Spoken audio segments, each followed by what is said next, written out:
2025 चुनावी वर्ष है और इस दौरान जो है तमाम पार्टियां जो है तमाम वर्गों को साधने में लगी हैं।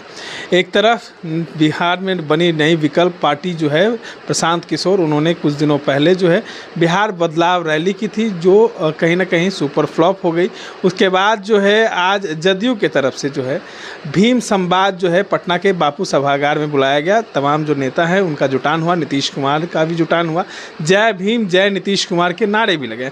हमारे साथ इन तमाम मुद्दों पर बात करने के लिए पूर्व IPS अधिकारी अमिताभ कुमार दास जी हैं। कैसे देखते हैं अब जय भीम के साथ जय नीतीश कुमार के भी नारे लग रहे हैं? अब ये तो मैं यही कहूँगा कि मुख्यमंत्री की पलटू राम की मैं इसको निर्लज्जता मानता हूँ। निर्लज्जता देखिए, पूरा मामला बताता हूँ। कल देखिए 14 अप्रैल को अंबेडकर जयंती है, पूरे देश भर में मनाई जाएगी। देश भर में क्या, पूरी दुनिया भर में मनाई जाएगी 14 अप्रैल को। और आज 13 अप्रैल है, यानी आज अंबेडकर जयंती की पूर्व संध्या है जी। तो उसी पर कार्यक्रम हो रहा है। अंबेडकर के बारे में मुझे बताने की ज़रूरत नहीं है, वो भारत रत्न अंबेडकर थे और उन्हें भारत के संविधान का जनक माना जाता है। और मैं खुद अंबेडकर का बहुत बड़ा मतलब आपको कह सकता हूँ प्रशंसक हूँ, जबकि मैं खुद अगड़ी जाति से आता हूँ, कोई दलित नहीं हूँ, लेकिन अंबेडकर का बहुत बड़ा प्रशंसक हूँ, खुद को अंबेडकरवादी कहता हूँ। तो और ये भीम संवाद कार्यक्रम, चूँकि अंबेडकर का ही पूरा नाम भीमराव अंबेडकर था, तो भीम संवाद कार्यक्रम हुआ है।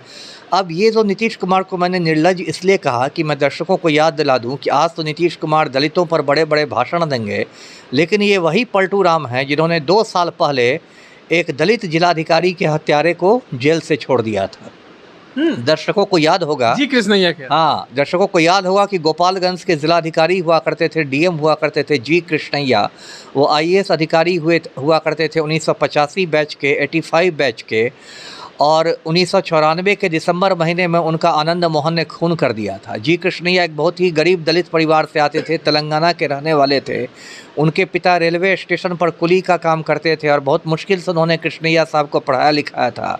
और कृष्णैया साहब IAS बने और बिहार में एक ईमानदार IAS के रूप में उनकी छवि थी। और उनका खून कर दिया आनंद मोहन ने। और 2 साल पहले पलटू राम ने आनंद मोहन को जेल से बाहर निकाल दिया। उसके लिए बिहार के जेल मैनुअल को बदल दिया गया, कायदे कानून को बदल दिया गया, इसलिए क्योंकि पलटू राम को राजपूत वोट बैंक में सेंधमारी करनी थी। और मिलर स्कूल में जो महाराणा प्रताप जयंती मनाई गई थी, उस पर राजपूत गुंडों ने मांग की थी कि आनंद मोहन को तुरंत छोड़ा जाए।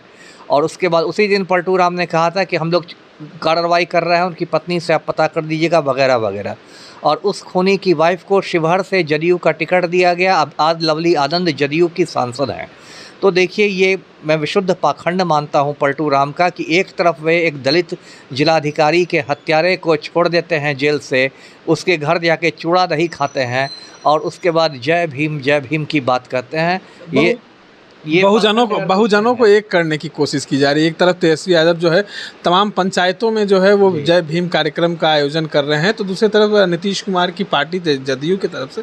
और बात करें तो अशोक चौधरी इसमें अहम भूमिका निभा रहे हैं। नहीं, ठीक है, अशोक चौधरी तो एक कहने के लिए एक दलित नेता है। उन्होंने तो एक, अब मैं क्या कहूँ, व्यक्तिगत जीवन पर मैं कुछ नहीं कहना चाहता, लेकिन अशोक चौधरी कोई दलितों के ये नहीं है, रहनुमा नहीं है। और सबको मैं याद दिला दूँ कि कुछ महीना पहले तड़ी पार अमित शाह ने संसद में अंबेडकर के बारे में आपत्तिजनक बातें कही थी और उस पर बहुत हंगामा भी हुआ था।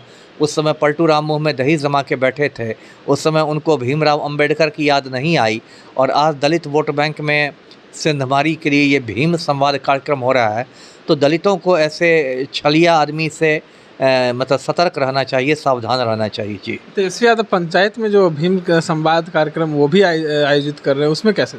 सबका यही हाल है, इस हवा में सब नंगे हैं। अभी वो दलितों की बात कर रहे हैं, लेकिन राजद का कोर वोट बैंक क्या है? माई समीकरण है, मुस्लिम यादव समीकरण है, उसमें तो दलित दिखाई नहीं देता। वहाँ तो सामाजिक न्याय के नाम पर लालू का पारिवारिक न्याय शुरू हो जाता है। चिराग पासवान भी तो दलित के नेता कहे जाते हैं, तो वो कहाँ खड़े रहते हैं? अब देखिए, फिर वही बात है, अब चिराग पासवान क्या दलितों के नेता होंगे बताइए? उनका तो दलित प्रेम है वो परिवार प्रेम में बदल जाता है। बिहार फर्स्ट, बिहारी फर्स्ट और बहनोई फर्स्ट, जमुई से अपनों बहनोई को टिकट दे देते हैं। तो ये सब का वही हाल है। ये लोग सिर्फ दलितों को एक वोट बैंक के रूप में ट्रीट करते हैं और असल में इनको दलितों के उत्थान से, दलितों के कल्याण से कोई मतलब नहीं है। तो भीम का संवाद कार्यक्रम का आयोजन किया जा रहा था एक तरफ, और आरजेडी भी जो है बहुजनों को एक करने में लगी है, तो दूसरी तरफ जदयू भी। तो हमारे साथ पूर्व IPS अधिकारी अमिताभ कुमार दास थे, तमाम बातों को रख रहे थे। इस तरह के तमाम अपडेट्स के लिए बने रहे इनसाइडर लाइव के साथ। धन्यवाद।